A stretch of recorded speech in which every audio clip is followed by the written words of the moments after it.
আজ ডিসেম্বরের 18 তারিখ। শীত তার পরিবার সকলকে নিয়ে নেমেছে দুনিয়ার মাটিতে। সকাল থেকে সূর্যের দেখা মেলেনি। সূর্যের আজ মেঘের সাথে বজ্র ভাব জমেছে। নিজের আলো দেবে না বলে দুনিয়ার সাথে আড়ি করে মেঘের পেছনে গিয়ে লুকিয়েছে। কুয়াশা কাটেনি আজ। তার সাথে দক্ষিণা হিমশীতল হাওয়া বইছে।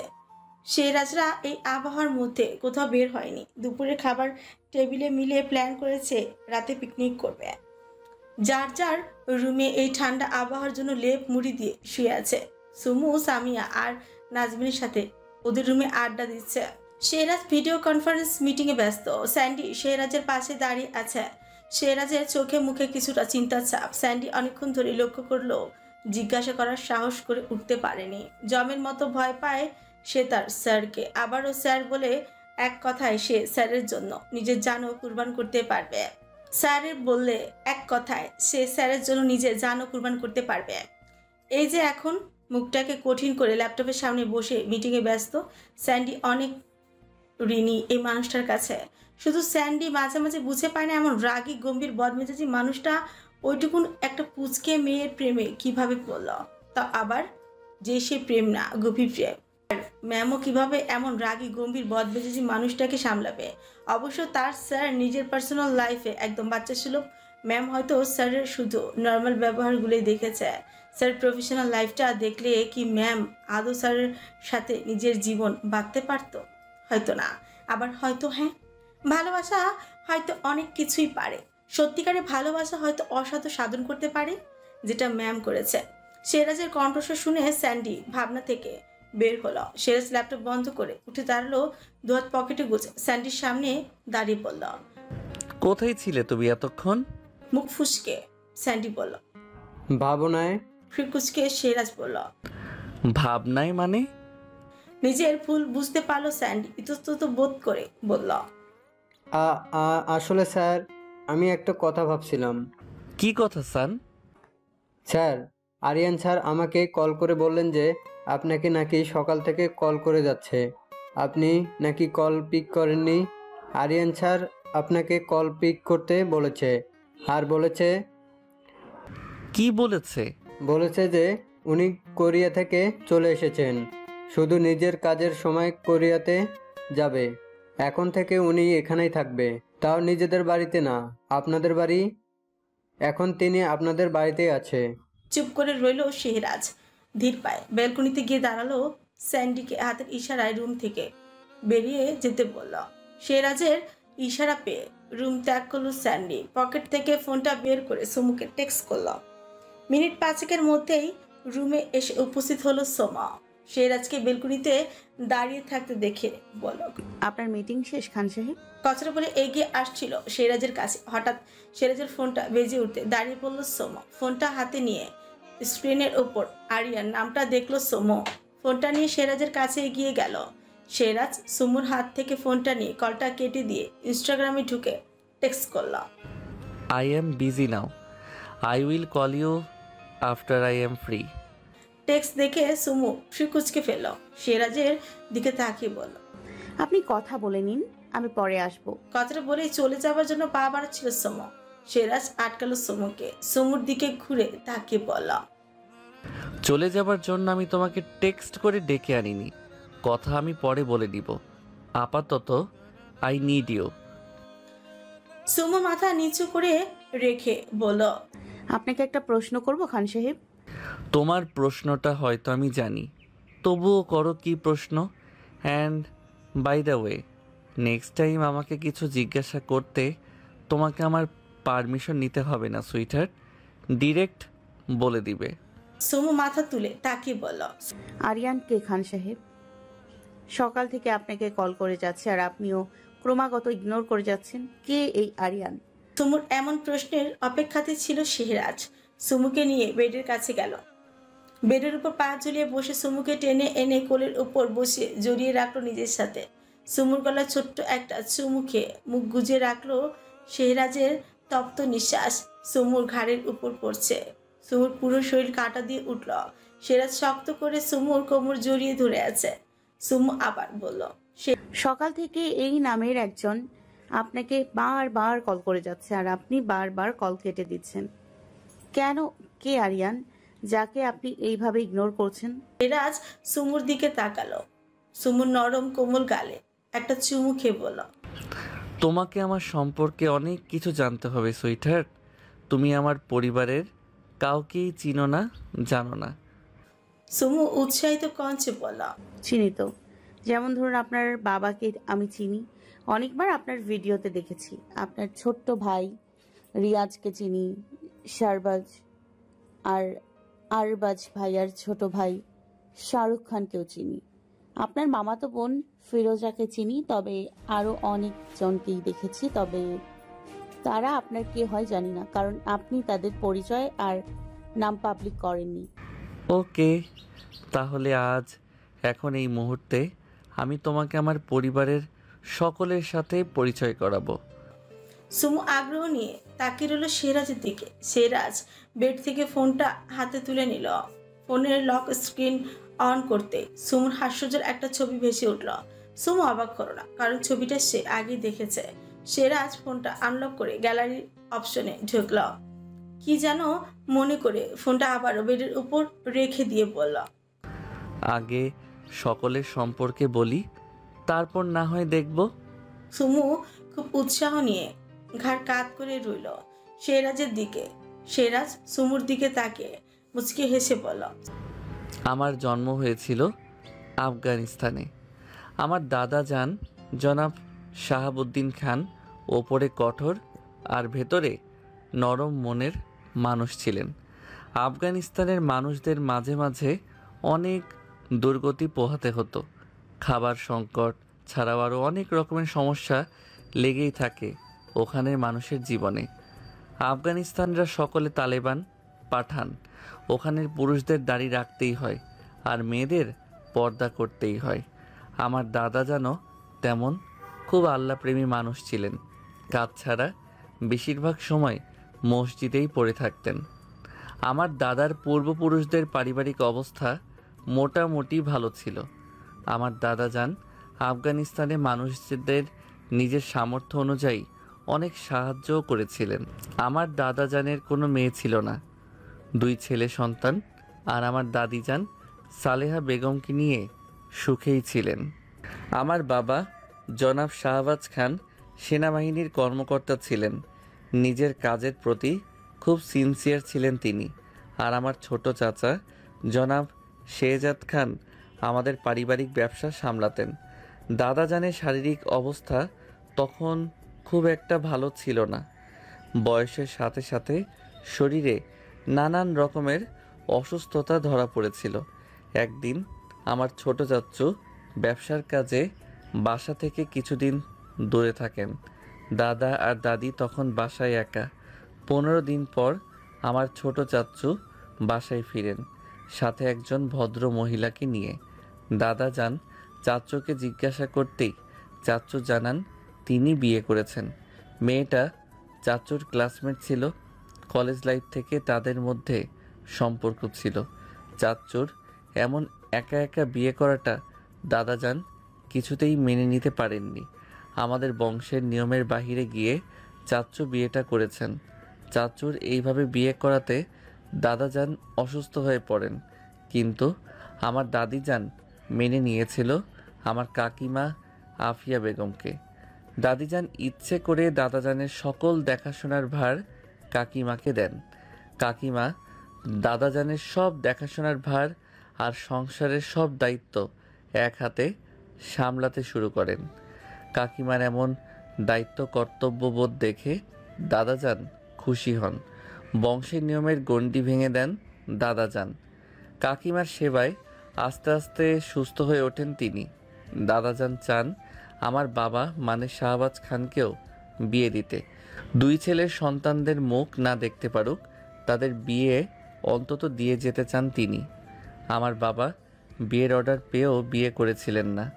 তিনি তার কাজ ছাড়া অন্য কিছুতে নিজেকে বাঁধতে নাড়াচ্ছিলেন। দাদাজান বিয়ের কথা বলতেই বাবা আপত্তি জানাতো। কাজের সূত্রে বাবাকে বাহিরেই বেশি থাকতে হতো।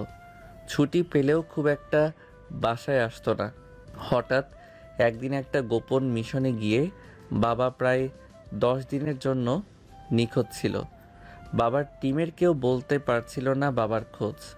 আমার দাদাজান আর দাদিজানকে এই ব্যাপারে কিছুই জানায় না বাবার টিমের কলিগরা। বয়স্ক মানুষ দুজন ছেলের শোকে অসুস্থ হয়ে পড়বেন ভেবে তাদের কাছ থেকে সবটা গোপন করা হয়। বাবার কলিগরা জানতো তাদের গোপন মিশন করতে গিয়ে বাবার হাতে গুলি লেগেছে, কিন্তু তারপর যে বাবা কোথায় গায়েব হয়ে গেছে কেউ বলতে পারে না। টিমের সকল ফোর্স বাবাকে খুঁজতে চিরুনি তল্লাশি চালিয়েছে, তবুও বাবার কোনো হদিস তারা পায়নি। প্রায় 10 দিন পর বাবা নিজে তার ক্যান্টনমেন্টে ফিরে আসে। বাবার টিমের সকলে সেদিন বাবাকে অক্ষত অবস্থায় দেখে খুব খুশি হয়, সাথে অনেক প্রশ্নে জর্জরিত করে ফেলে। খুব ঠান্ডা মাথায় সকলের প্রশ্নের জবাব দিয়ে ওপর মহল থেকে প্রায় 1 মাসের ছুটি নেয় বাবা। বাবার কাজে কখনো কোনো গাফিলতি ছিল না, আর না কখনো কোনো ছুটি নিতেন তিনি। বাবার কাজের প্রতি এত দায়িত্ব কর্তব্য বোধ দেখে ওপর মহল বাবাকে 1 মাসের ছুটি দিয়ে দেন। হাতের অবস্থা তখন অনেকটাই ভালো, গুলিটা ছুঁয়ে বেরিয়ে গিয়েছিল। 1 মাসের ছুটিতে বাড়িতে এসে বিয়েতে মত প্রকাশ করেন, সাথে এও বলেন মেয়ে তার নিজের পছন্দ করা আছে। দাদাজান খুব খুশি হন। দাদিজান বাবার হাতের কথা জিজ্ঞাসা করতেই বাবা বলেন কিছুদিন আগে একটা গোপন মিশনে গিয়ে তার হাতে গুলি লাগে। গুলি খেয়ে আহত হয়েও তিনি মিশন থেকে সরে যাননি, হাতে ক্ষত নিয়ে পুরো মিশন কমপ্লিট করেন। পরিস্থিতি যখন নিজেদের হাতের মধ্যে তখন তিনি মিশন থেকে সরে যান। তিনি ভরসা রেখেছিলেন তার টিমের ওপর, বাকিটা ওরা সামনে নিতে পারবে তিনি জানতেন। গোলাগুলি তখনও চলছিল বলে তিনি তার টিমের লোকদের কাছে পৌঁছাতে পারেননি। হাতে ক্ষত নিয়ে তিনি লোকালয়ে চলে আসেন। প্রচণ্ড রকমের রক্তক্ষরণের ফলে জ্ঞান হারান তিনি। পরের দিন সকালে জ্ঞান ফিরতেই নিজেকে হসপিটালের বেডে আবিষ্কার করেন। নার্সকে জিজ্ঞাসা করতেই নার্স বলেন কিছু লোক তাকে এখানে নিয়ে এসেছে, সাথে অল্প বয়সী কিছু মেয়েও ছিল। তার মধ্যে একটা মেয়ে বাবাকে নিয়ে একটু বেশি ডেসপারেট ছিল। সেদিন রাতে মেয়েটি আবারও দেখা করতে আসে বাবার সাথে। বাবা মেয়েটির সাথে কথা বলে জানতে পারে মেয়েটি ওমানের নাম্বার 1 এসি ফিল্ম ইন্ডাস্ট্রির একমাত্র ওনার জনাব আফতাব চৌধুরী আর তার ছোট ভাই আদনান চৌধুরীর একমাত্র ছোট বোন অনন্যা চৌধুরী। সুমু কিছু বলতে নিল, সেরাজ সুমুর ছোচে নিজের আঙুল চেপে ধরে সুমুকে চুপ করিয়ে দিয়ে বলল, আমি তোমার প্রশ্নটা জানি, উত্তরটা তুমি নিজে থেকেই পেয়ে যাবে। তবে হ্যাঁ, আমার কথার মাঝখানে তুমি আমাকে কোনো প্রশ্ন করবে না। তোমার যত প্রশ্ন তুমি সব আমাকে আমার কথা শেষ হওয়ার পরে জিজ্ঞাসা করবে। তবে আমার মনে হয় সবটা শোনার পর তোমার আর কোনো প্রশ্ন করার থাকবে না। তবে যদিও থাকে তখন করবে, আমি বলবো। একটু থামলো শেহরাজ, কিছুটা দম নিয়ে আবারও বলল, মেয়েটার সাথে কথা বলে বাবা জানতে পারে মেয়েটা তার বন্ধুদের সাথে আফগানিস্তানে এসেছে আফগানিস্তানের অভুক্ত মানুষদের সাহায্য করতে। মেয়েটি বাবার সেবা করেন, এতেই দুজনের মধ্যে আস্তে আস্তে ভালোবাসার সম্পর্ক গড়ে ওঠে। বাবা মেয়েটিকে বিয়ের প্রস্তাব দেন, মেয়েটি রাজি হয়। তিনি তার বড় ভাই আফতাব চৌধুরীকে কল করে বাবার কথা বলেন। আফতাব চৌধুরী বলেন তিনি নেক্সট উইক আফগানিস্তানে আসবেন। বাবার যেন তখন তার পরিবার নিয়ে ওনার কাছে বিয়ের প্রস্তাব রাখেন। বাবা বাড়ি ফিরে দাদাজানকে আর চাচ্চুকে নিয়ে আফতাব চৌধুরীর কাছে যান। আফতাব চৌধুরী আর আদনান চৌধুরীর খুব আদরের বোন আমার আম্মু মানে অনন্যা চৌধুরী। বড় মামা প্রস্তাবে রাজি হয়ে যান। বড় মামা আর ছোট মামার ইচ্ছা ছিল অনেক ধুমধাম করে তাদের বোনের বিয়ে দেবেন, কিন্তু আমার দাদাজানের ইচ্ছেতে বিয়েটা মসজিদে গিয়ে ইসলামী মোতাবেক মেনে হয়। আম্মু আর আব্বুর বিয়ের 6 মাসের মাথায় আমার বড় মামা আফতাব চৌধুরী সাউথ কোরিয়াতে চলে যান নিজের ফিল্মের শ্যুটের কাজে। তখন আমার কাকিমা 5 মাসের প্রেগনেন্ট। বড় মামা কোরিয়াতে গিয়ে ওখানে একজন জনপ্রিয় মডেল মৌসেনের সাথে সম্পর্কে জড়িয়ে যান। তাদের সম্পর্কে 5 মাস চলতেই মামা জানতে পারে মৌসেন 4 মাসের প্রেগনেন্ট, কিন্তু তিনি বাচ্চাটা নষ্ট করে ফেলতে চান নিজের ক্যারিয়ারের জন্য। বড় মামা কিছুতেই তার গার্লফ্রেন্ডের এমন সিদ্ধান্তে রাজি হননি। তিনি মৌসেনকে কথা দেন যে বিয়েটা করে বাচ্চা হয়ে গেলে মামা কোনো দিনও তার ক্যারিয়ারের প্রতি বাধা হয়ে দাঁড়াবে না, শুধু তার বাচ্চাটা চাই। মৌসেনকে অনেক বোঝানোর পর তিনি রাজি হন। অবশ্য তিনি মামাকে খুব ভালোবাসতেন, কিন্তু বিয়ে বাচ্চা এইসব তার ভাবনার বাহিরে ছিল। মৌসেন ছিলেন খ্রিস্টান আর আমার বড় মামা মুসলিম, কিন্তু মামার কথায় বিয়েটা হয় আমাদের ইসলামিক মোতাবেক মেনে। মৌসেনের এইসব ধর্ম নিয়ে কোনো মাথা ব্যথা ছিল না। বিয়ের দিন রাতেই মৌসেনকে দিয়ে মামা ইসলাম ধর্ম গ্রহণ করায়, আর এও কথা দেন তিনি ইসলাম ধর্ম গ্রহণ করলেও মামা কোনো দিনও তাকে কোনো কিছুর জন্য জোর করবেন না। তিনি আগে যেমন স্বাধীনচেতা মানুষ ছিলেন আজীবন তাই থাকবেন। এদিকে 9 মাসের শুরুতেই ডেলিভারি হয় আমার কাকিমার। তার কোল জুড়ে ফুটফুটে একটা ছেলে সন্তান আসে।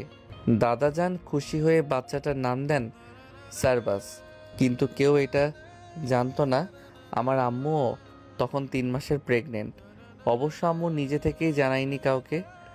আম্মু ভেবেছিল আব্বু বাড়ি আসলে তাকে আগে খবরটা দিবে। সারবাজের বয়স তখন 1 মাস। আব্বু বাড়িতে আসেন। আম্মু খুশির খবর আব্বুকে দেন। বড় মামা মামানিকে নিয়ে বিয়ের পরের দিনই ওমানে ফিরে আসেন আর মামানিকে আমাদের বাসায় রাখেন। একদিকে নিজের বউ 4 মাসের প্রেগনেন্ট, অন্যদিকে নিজের ছোট বোন 3 মাসের প্রেগনেন্ট। তার উপর বাসায় আরও একটা 1 মাসের বাচ্চা আছে। সকলের খুশি আর ধরে না। আমার মামানির 9 মাস 10 দিনে ডেলিভারি করানোর জন্য হসপিটালে অ্যাডমিট করানো হয়। তখন আমার আম্মুর প্রেগনেন্সির 8 মাস 8 দিন চলে। সকলে মিলে হসপিটালে যান। আম্মুকে যেতে বারণ করা হলেও আম্মু কারো কথা শোনেনি। আর সেদিন রাতেই আমার দাদাজান হঠাৎ স্ট্রোক করে ইন্তেকাল করেন। হসপিটালে তখনও মামনির ডেলিভারি শুরু হয়নি। হসপিটালে খবরটা আম্মুর কানে যাবার পর আম্মু কান্নায় ভেঙে পড়েন। আম্মুর বাবা মা না থাকায় আমার দাদাজান আর দাদিজানকে নিজের মা বাবার আসনে বসিয়েছিলেন আম্মু। মামারা আম্মুকে ধরে রাখতে পারে না, পাগলের মতো ওই অবস্থায় হসপিটাল থেকে বেরোতে গিয়ে হসপিটালের মেঝের উপর পড়ে যায় আম্মু। তখন আম্মুর অবস্থা অনেক ক্রিটিক্যাল। ডাক্তার জানায় এক্ষুনি ডেলিভারি করতে হবে। যেভাবে পড়েছে এক্ষুনি অপারেশন না করলে দুজনের কাউকে বাঁচানো সম্ভব হবে না। আমার আম্মু আর মামানির সেদিন একসাথে ডেলিভারি হয়। আম্মুর অবস্থা খারাপ হওয়ায় আম্মুর ডেলিভারি আগে করানো হয়। সেদিন হসপিটালে 2 ঘরে 2টো পুত্র সন্তান হলো। মামা তার সন্তানকে কোলে নিয়ে নাম রাখলো আরিয়ান চৌধুরী, আর আমার বাবা ভিডিও কল দিয়ে সন্তানের মুখ দেখে নাম রাখলো শেহরাজ খান। আমার বাবা সেদিন কিছুক্ষণের জন্য এসেছিলেন।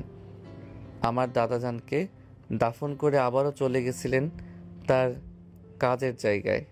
আম্মুর কাছে আসার মতো সময় তার হাতে ছিল না। এতে আম্মু একটু রাগ করেননি বাবার উপর। দাদাজানের মৃত্যুর 6 মাসের মাথায় দাদিজানও ইন্তেকাল করেন। দাদাজানের বেলায় বাবা আসলেও দাদিজানের বেলায় বাবা আসতে পারেনি। দাদাজানের পাশেই দাদিজানকে দাফন করা হয়। তারপর বাবাও চাকরিটা ছেড়ে দেন। তার 2 মাস পর আমার পুরো পরিবার ওমানে শিফট হয়। তারপর থেকে আমরা ওমানে থাকি। আর মামানি তো আরিয়ানের জন্মের 1 মাসের মাথায় কোরিয়াতে ফিরে যান। বড় মামাও কিছু বলেনি মামানিকে। আমার আম্মু আমাকে আর আরিয়ানকে একসাথে বড় করেছেন। তুমি জানো আরিয়ান দেখতে একদম ওর মায়ের মতো। তোমাদের ভাষায় কোরিয়ান বয় সারপাস। আমার আর আরিয়ানের বড়, তবে 1 বছরেরও না 6 মাসের বড়। আর আরিয়ান আর আমার একই দিনে জন্ম হয়, ও সরি রাতে, তাই আমরা 3 জন সমবয়সী। বড় মামা মাঝে মাঝে আমাদের বাড়িতে এসে আরিয়ানকে দেখে যেতেন। আমাদের যখন 5 বছর বয়স তখন মামানি আবারও ওমানে ফিরে আসেন, এসে আরিয়ানকে নিয়ে যান আমাদের বাড়ি থেকে। বলেন যে এখন থেকে তার ছেলে নাকি তার কাছেই থাকবে। অথচ দেখো 5 বছরে একটাবারের জন্যও আরিয়ানকে দেখতে আসেনি। যখন আরিয়ান খুব কাঁদত ওর মায়ের জন্য, তখনই শুধু ফোনে কথা বলিয়ে দেওয়া হতো, সেটাও 2-3 মাস পর পর। তার নাকি ফোনে কথা বলার মতো সময় হতো না। তবে হ্যাঁ, আরিয়ানের প্রতি বার্থডেতে এক্সপেন্সিভ গিফট পাঠাতে ভুলতেন না তিনি। ওমানে ফিরে আসার 1 বছরের মধ্যে মামানি আবারও প্রেগনেন্ট হয়। একটা কন্যা সন্তানের জন্ম দেন তিনি, যার নাম রাখা হয় রোজা। রোজার জন্মের 1 বছর পর বড় মামি আরিয়ান আর রোজাকে নিয়ে কোরিয়াতে চলে যান। এরপর মাঝে মধ্যেই আসতেন। আরিয়ান পড়াশোনা শেষ করে বড় মামার পারিবারিক ব্যবসা আর ফিল্ম ইন্ডাস্ট্রিতে ঢুকে পড়ে। রোজা বড় মামানির মতোই মডেলিং করে। তুমি কোরিয়ান ড্রামা দেখো সুইটার? হ্যাঁ দেখি, কোরিয়ান ড্রামাতে হিরো ভিলেন দুটোর ওপরেই ক্রাশ খাই আমি। আচ্ছা, সুমুর কথা শুনে রেগে গেল শেহরাজ। সুমুর কোমরে জোরে চেপে ধরে দাঁতে দাঁত চেপে শেহরাজ বলল, ওয়ার্নিং দিচ্ছি সুইটার, তোমার এই মুখে আমি ছাড়া অন্য কোনো পুরুষের নাম আর কোনো দিনও নিলে তুমি থাকবে, কিন্তু অন্য ছেলের নাম নেওয়ার জন্য তোমার এই সুন্দর মুখটা আর থাকবে না। হেসে ফেলল সোমা। শেহরাজের কথাগুলো মজার ছলে ছিল। শেহরাজের গলা জড়িয়ে ধরে শেহরাজের কাঁধে মাথা রেখে বলল, আচ্ছা আর নিব না, আপনি তারপর বলুন। কোরিয়ান হিরো আরিয়ান চৌধুরীকে চিনো? কাঁধ থেকে মাথা তুলে শেহরাজের দিকে চোখ বড় বড় করে তাকালো সমু। সুমুর অবস্থা দেখে মিটিমিটি হাসছে শেহরাজ। অবাকের স্বরে সমু বলল, মানে ওই আরিয়ান চৌধুরী আপনার মামাতো ভাই? এটাও সত্যি? আপনি জানেন আমার সব বান্ধবীরা ওনাকে কত পছন্দ করে, ইভেন কথাটা শেষ করতে পারল না সমু। শেহরাজ সুমুর উষ্ঠ নিজের আয়ত্তে নিয়ে নিয়েছে, তবে এই ছোঁয়া কোমল ছোঁয়া না। শেহরাজ রীতিমতো যুদ্ধ চালাচ্ছে সুমুর উষ্ঠের উপর। ব্যথা চোখ কুচকে ফেলেছে সমু। সমু চোখের পানিতে দুজনের গাল ভিজে গেছে। হাত দিয়ে শেহরাজের পিঠ আর চুল চেপে ধরেছে সমু। সুমুর নখ বসে গেছে শেহরাজের পিঠে, তবুও সুমুর ঠোঁট থেকে সরে আসলো না শেহরাজ, বরং সুমুর এমনভাবে চেপে ধরাতে শেহরাজ আরও আশকারাই পেল। শেহরাজ মুখে নোনতা অনুভব করল, তবু ছাড়ল না সমুকে। ব্যথা আর সহ্য করতে না পেরে মৃদুস্বরে আর্তনাদ করলো সোমা। হুঁশিয়ে ফিরল শেহরাজ, ছেড়ে দিল সুমুর উষ্ঠ। সুমুর উষ্ঠের অবস্থা বেহাল, এখনো চোখ বন্ধ করে রেখেছে সমু। সুমুর ছোটের উপর রক্ত দেখে শেহরাজ হেসে বলল, ও এই নোনতা স্বাদটা ব্লাডের ছিল, আর আমি ভাবলাম হয়তো মিষ্টি বেশি খাবার ফলে মিষ্টিটা নোনতা স্বাদ ধারণ করেছে। কোনো কথা বলল না সমু, চোখ মেলে পর্যন্ত তাকালো না। সে দুষ্টু হেসে পুনরায় বলল, এখনও চোখ অফ করে আছো কেন? আবারও একবার মিষ্টি খাওয়াতে চাও নাকি? এমনিতেও চুমু খাওয়ার পর তোমার ঠোঁটজোড়া আরও বেশি নেশালো লাগছে, আফিমের মতো টানছে আমাকে। তুমি চাইলে আরও একবার। চোখ মেলে তাকালো সোমা, চোখ দিয়ে এখনো পানি পড়ছে। শেহরাজ উষ্ঠ এগিয়ে নিল সুমুর গালের কাছে, ঠোঁট দিয়ে শুষে নিল সুমুর চোখের পানি। ঠোঁট সরিয়ে সুমুর দিকে তাকিয়েই বলল, ইউ নো হোয়াট সুইটার, শুধু তুমি না, তোমার চোখের পানিটাও আমার কাছে তোমার মতোই মূল্যবান। আর এত মূল্যবান জিনিস আমি তো মাটিতে পড়তে দিতে পারি না। পকেট থেকে রুমাল বের করে সুমুর ঠোঁটে রক্ত মুছে দিয়ে বলল, এইটা শুধু ট্রেলার ছিল সুইটার, আমার কোনো কথাকেই হালকাভাবে নিও না। সুমু আলতো হাসলো, ঠোঁটের ব্যথাকে ইগনোর করে বলল। এই চুম্বনে কি আপনি খুশি হয়েছেন? সিরাজ অকপটে উত্তর দিল। খুব, একদম আমার মনের মতো চুমু হয়েছে এটা। তাহলে এমন চুমু আমি বারবার স্বেচ্ছায় আপনার থেকে গ্রহণ করতে রাজি আছি। আপনার খুশির জন্য জান কুরবান খান সাহেব। সেখানে এইটুকু ব্যথা তো কিছুই না। আপনার খুশির জন্য যে কোনো ব্যথাকে লক্ষ কোটি গোলাপের শুভেচ্ছা দিয়ে আমার জীবনে স্বাগত জানাই। সিরাজ আলতো করে ঠোঁট ছোয়ালো সুমুর ক্ষত বিক্ষত ঠোঁটে। সুমু পুনরায় বলল। সে যদি আপনার মতো মামাতো ভাই হয়ে থাকে তাহলে ওর কল আপনি বারবার কেটে দিচ্ছেন কেন? কিছু প্রশ্নের উত্তর না হয় এখন তোমার না জানাই থাক। এইসব প্রশ্নের উত্তর তুমি তোমার শ্বশুরবাড়িতে গিয়ে আস্তে আস্তে জানতে পারবে। আপনার মামা যদি ফিল্ম ইন্ডাস্ট্রির এত বড় প্রডিউসার হয় তাহলে আপনিও অবশ্যই অনেকবার ফিল্মের জন্য ডাক পেয়েছেন। এমনিতেই আপনি যা দেখতে বলিউডের কোনো হিরোর থেকে কোনো অংশে কম নন। আর বডি ফিটনেসটাও জাস্ট মারাত্মক। আপনার সৌন্দর্যের ব্যাখ্যা করা অসম্ভব। হ্যাঁ, ডাক এসেছে আমার, শুধু মামার থেকে নয়, বলিউডের আরও অনেক প্রডিউসারদের থেকেও এসেছে। আমি গ্রহণ করিনি। এইসব অভিনয় জগৎ আমার জন্য না সুইটহার্ট। সুমুর প্রশ্নে সিরাজ হেসে বলল। हो ना हो सब राजी दिल राजी तब राजी সুইটহার্ট। বেড থেকে ফোনটা হাতে নিয়ে একে একে সবার পিক দেখালো সিরাজ। রুমের দরজায় টোকা পড়তে দাঁড়ালো দুজনেই। কথা বলতে বলতে কখন যে সন্ধ্যা হয়ে গেছে দুজনে কেউ খেয়ালই করেনি। রাতে পিকনিকের প্ল্যান করা হয়েছে। সিরাজ গিয়ে রুমের দরজাটা খুলে দিল। সুমু ড্রেসিং টেবিলের সামনে গিয়ে ঠোঁটে লিপস্টিক পরে নিল। তবে ঠোঁট ফুলে ঠোঁটের অবস্থা বেহাল। সিরাজ ওর বন্ধুদের নিয়ে বাইরে চলে গেল। সামিয়া আর নাজমিন সুমুর রুমে এসে বেডের উপর উঠে বসলো পিকনিকের প্ল্যান করবে বলে। ওমান বুড়াইনি শহর ফিল্ম ইন্ডাস্ট্রির নাম্বার 1 প্রডিউসার আফতাব চৌধুরী ও তার ছেলে পার্মানেন্টলি তার কাছে ফিরে আসার উপলক্ষে আজ তার নিজ ম্যানশনে গ্র্যান্ড পার্টির অর্গানাইজ করছে। চৌধুরী ম্যানশনে আজ মানুষে ভরপুর। অবশ্য এমন পার্টি আফতাব চৌধুরীর মাঝে মধ্যেই দিয়ে থাকেন, তবে আজকেরটা বিশেষ। অসংখ্য প্রেস মিডিয়া ভিড় হয়েছে আজ। আরিয়ান চৌধুরীকে পার্টিতে উপস্থিত কেউ কখনো সরাসরি দেখেনি।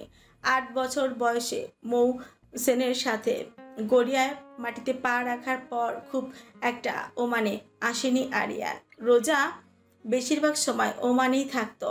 সে ওমানে নিজের বাবার ফিল্ম ইন্ডাস্ট্রিতে মডেল হিসেবে কাজ করে। খুব প্রয়োজন পড়লে মা ভাইয়ের সাথে দেখা করতে কোরিয়া যেত। ওমানে নিজের বাবার বাসা ছেড়ে অলওয়েজ শাহবাজ খানের বাসায় পড়ে থাকে। সিরাজকে অসম্ভব ভালোবাসে মেয়েটা, কিন্তু রোজার গায়ে পড়ার স্বভাব একদমই পছন্দ করে না সিরাজ। রোজা দেখতে অসম্ভব সুন্দরী, গায়ের রং দুধে আলতা, রিবন্ডিং করা চুলগুলোতে ব্রাউন কালার করে পিঠ পর্যন্ত কেটে ছোট করে রাখা, অলওয়েজ ওয়েস্টার্ন পরে অভ্যস্ত রোজা। শাহবাজ চৌধুরী রোজার এমন খোলামেলা স্বভাব একদমই পছন্দ করে না। বউয়ের ভাইয়ের মেয়ে বলে কিছু বলতে পারে না তিনি। সিরাজের সাথে অনেকবার বিয়ের কথা উঠলেও ছেলের কানে এই কথা যাবার আগেই শাহবাজ খান স্ত্রী অনন্যা বেগমকে বারণ করে দিয়েছেন। অনন্যা বেগম চান রোজা তার ছেলের বউ হোক। তার ধারণা বিয়ের পর হয়তো রোজা শ্বশুরবাড়ির সামনে আর এমন খোলামেলা পোশাকে ঘুরবে না। ড্রয়িং রুমের পার্টিতে সকলে উপস্থিত। অনন্যা বেগমরাও এসেছে, সাথে ছোট্ট ছেলে রিয়াজ এসেছে, আর কেউ আসেনি তার সাথে। শাহবাজ খান এইসব পছন্দ করেন না বলে তাকে বারবার বলেও পার্টিতে আনতে পারেনি অনন্যা বেগম। আরিয়ান এখনো পার্টিতে এসে উপস্থিত হয়নি। সে ভিআইপি মানুষ, আর ভিআইপিরা অলওয়েজ সবার শেষে এন্ট্রি নেয়। পার্টির সকলে তার অপেক্ষায় বসে আছে। ওমানে ফিরে অনেকবার সিরাজের সাথে কন্ট্যাক্ট করার চেষ্টা করেছে আরিয়ান। ইভেন শাহবাজ আরবাজকে পর্যন্ত কল করেছে, ওদের সাথে কথা হলো, সিরাজের সাথে হয়নি। সিরাজের এমন ইগনোর আরিয়ানের রাগ বাড়িয়ে দিল। নিজেকে যথেষ্ট শান্ত রেখেছে সে। ড্রেসিং টেবিলের সামনে দাঁড়িয়ে নিজেকে দেখছে আরিয়ান। পরনে ব্ল্যাক ব্লেজার, ফর্সা শরীরে ব্ল্যাক কালারটা আরো বেশি শরীরের উজ্জ্বলতা আরো বাড়িয়ে দিয়েছে। বা হাতে ব্ল্যাক রোলেক্স ঘড়ি, চুলগুলো জেল দিয়ে সেট করে রাখা, তবুও কপালের উপর কিছু চুল ফেলে রেখেছে। ডান পাশে ফ্রুতে রূপার চিকন রিং পরা, ডান হাতে রূপার ব্রেসলেট পরা, গলায় রূপার মোটা চেইন, বা হাতে প্রতিটি আঙ্গুলে ব্ল্যাক রিং পরা। ডান হাতের তর্জনীর মাধ্যমা আর অনামিকা আঙ্গুলে একই ডিজাইনের রিং পরা। মুডটা বিগড়ে থাকলেও মুডটাকে ফ্রেশ ঠান্ডা রাখার ট্রাই করছে সে। আরিয়ানের ফোনটা তখন থেকে বেজেই চলেছে। স্ক্রিনের উপর অ্যানা নামটি ভেসে উঠেছে বারবার। সেদিকে কোনো ভ্রুক্ষেপ নেই আরিয়ানের। এমন হাজারো সুন্দরী মেয়ে তার জন্য পাগল। সোশ্যাল মিডিয়াতে তাকে নিয়ে সকলেই গসিপ করে। প্লে বয় নামে সকলের কাছে আরো বেশি পরিচিত আরিয়ান। তবুও মেয়েরা তার জন্য পাগল। আরিয়ানের কাছে মেয়ে মানুষ টাইম পাস আর এক রাতের বেড পার্টনারের মাত্র। রোজ তাকে নিউ নিউ মেয়ে তার বেড পার্টনার হয়। এক জিনিস দুবার টেস্ট করে না সে। আজ পর্যন্ত এক মেয়ে নিয়ে দুবার বেডে যায়নি সে। মেয়েরাও তার সাথে একটা রাত কাটানোর জন্য মরিয়া হয়ে থাকে। কোনো মেয়ে আরিয়ানকে খুশি করতে পারলে আরিয়ানও সেই মেয়েকে খুশি করে দেয়। মেয়েটার প্রাপ্য দামের থেকেও 4 গুণ বেশি দাম দেয়। কোরিয়াতে অলওয়েজ রাতটা তার বাড়ি হোটেলে নিজের বাংলো বাড়িতে মেয়েদের সাথেই কাটে। আরিয়ানের ভাষ্য মতে পৃথিবীর সব থেকে বড় নেশা মেয়ে নেশা। আর নেশা করতে আরিয়ান চৌধুরী সব থেকে বেশি ভালোবাসে। ফিল্ম ইন্ডাস্ট্রির অনেক পপুলার হিরোইনদের সাথে প্রেমের সম্পর্কে জড়িয়েছে আরিয়ান। তবে কোনো মেয়ের সাথে 1 মাসের বেশি রিলেশনে থাকার রেকর্ড নেই আরিয়ানের। সোশ্যাল মিডিয়াতে সে একজন কমন পার্সন, সকলের গসিপ করার জন্য তাকে নিয়ে নিত্য নতুন